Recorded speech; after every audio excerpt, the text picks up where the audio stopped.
This is a time in Israel that Israel had lost the favor of God and they turned against each other.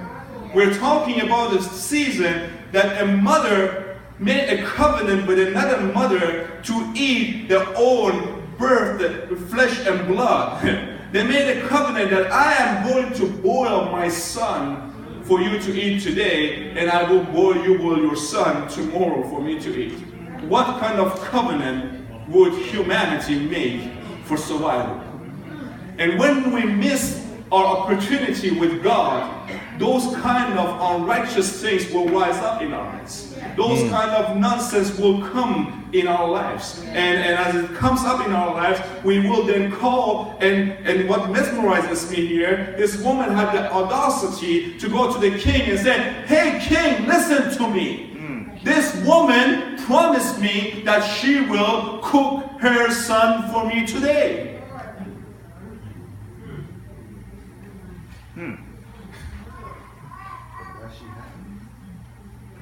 Church, sadly, we do the same thing to God. God, you promised us to give our enemies as our footstool, but yet we do not want to have no covenant with you.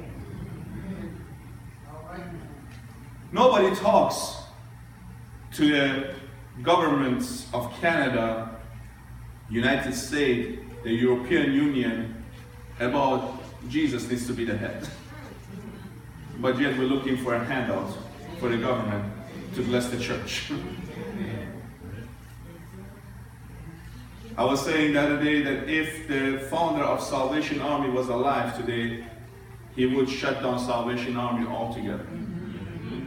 Salvation Army's mission from England was to come and change the government and the structure of needy people, to bring them out of need, to release them into the prosperity of God's kingdom.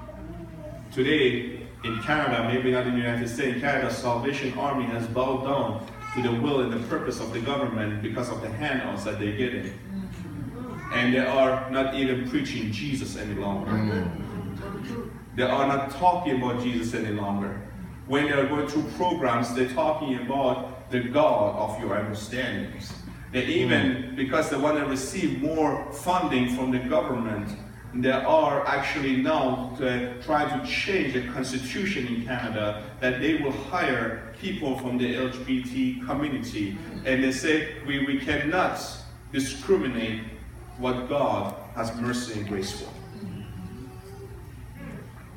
This is a serious time and season that we're living in, church. And we are not far away from 2 Kings chapter 6. Because the prophets have spoken unto this land. The prophets have raised their voices and said, if God be God, let him be God. If Baal is God, then let us worship him. And the church is to arise and shine and declare who God really is.